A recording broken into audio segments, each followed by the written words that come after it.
Hello everyone! Magandang araw! Ayan, kaliligo lang ang intay after namin mag-construction ng friend ko. And then, as usual, dahil wala akong kasi dalang damit. So, ayan. Pagkatapos, magligo, labahan agad. Ang masarap dito sa probinsya, no? Ang sarap ng sampayan. Siguradong maya-maya ay tuyo agad. So now, the purpose of my video, nakita nyo naman ako, wala akong kilay, di ba? So ngayon, magpapakilay ang intay. At mamaya, tingnan natin ang result. Kung ano ang pagkakaiba ng real kilay at take na hindi naman yung usually, hindi naman yung take, di ba? Kung baga kaya natin magpapakilay, para hindi na tayo na-stress sa kakakilay. Ayan po yung ating mukha. Talaga namang, kasi nga days pa lang na nandito ako. Pero siguro after week, babalik na yung tunay kong kulay. Kasi hiram lang yung kulay ko, guys. So, natutuwa lang naman ako yung aking sinampay kasi nung mga bata pa kami. Doon sa Quezon Province, ganyan lang po kami magsampay at maya po ay tuyo na. So ngayon, ayan ang aking kilay and then mamaya ang result kung ano ang itsura. Ano yung pagkakaiba.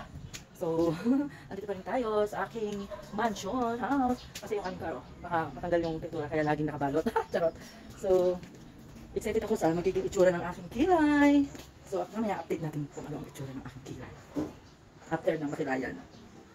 Siya yung pag-anon. So, kaya guys, nakikita ko po yung pinakadulo. nakita niyo ako kung gaano kaganda bago niyo ako kilayan. Charot. Ayan. Namumula ako sa takot, nalulog kami. Ano naman siya, may pangkamantik naman. Yan yung unang session. Unang session ba ito? Ano po kasi siya, 4 pass po siya. So, 4 na beses ko pong dadaanan yung kilay mo. In between po. Papakita ko ba na sa inyo yung magkikilay sa akin? Ang ganda niya. Mas maganda pa sa amin na 3 ligo. Oo, ang ganda niya. Ilan taon ka na eh? 26 po. Ang bata niya pa pala.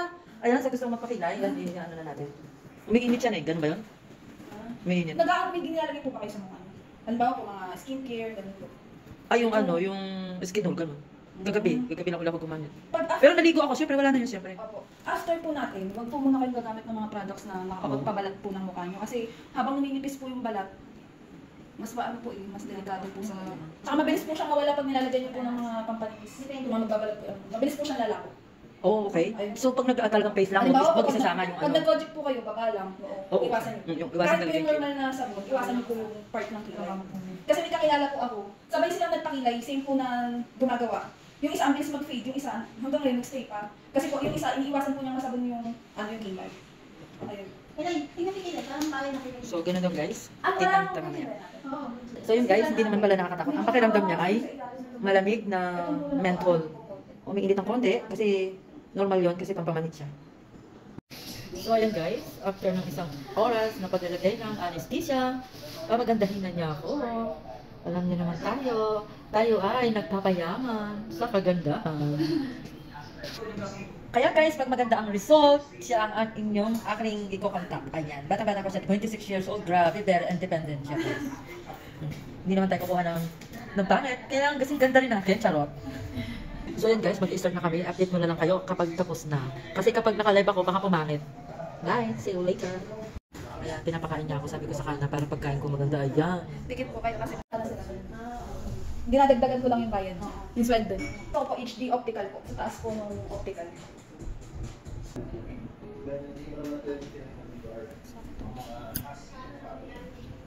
Kaya pala tinanong mo. Hindi, pero madami din po kaming friends doon. Mga may-ari po ng... Wala pa yung tita, tanda pa lang. Eh, oh, Yan po yung shape niya. yan yung shape niya. Opo. Okay. Bali, may aayusin pa po ako dun. Pero ganyan po yung ano. Ito gusto mong mirror? Yung shape ng kilay niya. So yan guys, ganyan daw magiging shape ng kilay ko. Wow, nice. I love it. So, di ba? Yung iba po, nakakapalan agad sa mapping. Pero manipis naman po siya pag once na nagawa na. Parang makapal siya, pero pag ano na, tapos na, kailang araw na, okay na siya, di ba? Opo. Pag first, ano po, 5 Fourth day? Opo. Fourth day? Kasi magdadry po yun. Yung cream po na yun yung magpapalambot po ng dryness ng skin niyo po para magbalak. Okay. Ayan guys, game na. Abangan. See you later. Yun yung po sa salamin. Pareho din naman po, di ba? Oo. Pareho din naman ito, di ba? Opo. Yan po yung magiging shape niya. Kamukha-shape po kay Ate Aileen. Oh, pareho lang siya di ba? Check mo siya. Ganda nito pareho. Opo, same lang po. Same lang. Hindi na ako lang gusto.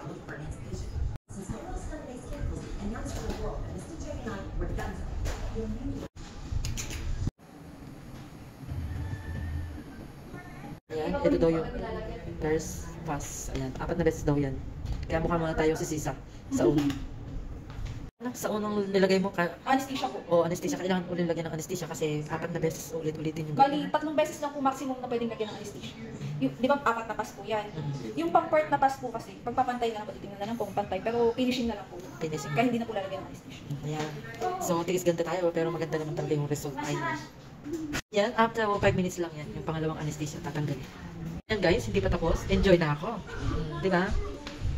Dalawa pang papadaanan pa siya ng 2 times. So proud. So, ano pang ginagawa niyo? Sarap po kayo sa akin. So, ilang session pa? Isa pa? Hindi pa siya tapos, di ba? Hindi pa po. Chinecheck ko lang.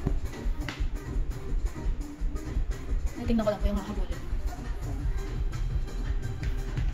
Kailangan pinatuan mo ako. Ang ganda. Naku, marami akong kakakutin. Ay, ganda ng kilay mo. Saan ng kilay sa'yo? Kaya lang tita, layo mo. O, papunta ko dyan sa Baliwag. Di ba? Kung gusto niyo pumunta, mamamasahe kayo. Ganun talaga. Eh yan, last session, pinabadal lang. And then later, didelete na namin. Dala mo sa akin. Hindi pa, ito lang kung nasa iba ko, pinapang ko lang po sa akin. So later, pakita ko sa inyo after na ma-erase yung ink na yan.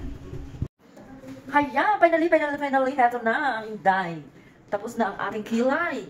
So, shout out sa mga problemado sa kilay. I told you, kilay is life. Kasi, pag kilay na kayo, huwag isipin. Huwag matakot kasi meron kaming, alam niyo ba, service pong talagang nag-service siya para sa amin. Ang bait naman. Pero may pwesto siya sa Baliwag. So, ayun yung kilay kasi syempre ano daw yan, process pa yan. Ang process pa, di ba? So, di ba maganda siya? Kasi may nakikita ako ng mga basta lang kilay dyan. Nakakatakot yung itsura, pero siya, ang ganda. Oh, di ba? Ang ganda talaga, grabe. So, yun lang guys. Nag-start kami anong oras? 11 po. 11 kami nag-start. Nagbagal po tayo ng Natapos tayong 2? Oo. mag-1:30. Mag-1:30, no? Opo. Yan, mag-1:30 kami natapos. Doon sa nagsasabi na masakit, hindi siya masakit. Kung gusto nyo naman may anesthesia, depende. Pero kasi kaya ako pumayag na magpa-anesthesia. Alam mo ba sa English yung anesthesia? Yung pampamanhid. Oo. Taga nakita pa talaga sa vlog ko yung panty, loka-loka. Kasi mas komportable tayo, hindi tayong yung pag ganon, di ba? So yun na guys, PM is the key sa gustong magpakilay. Thank you for watching.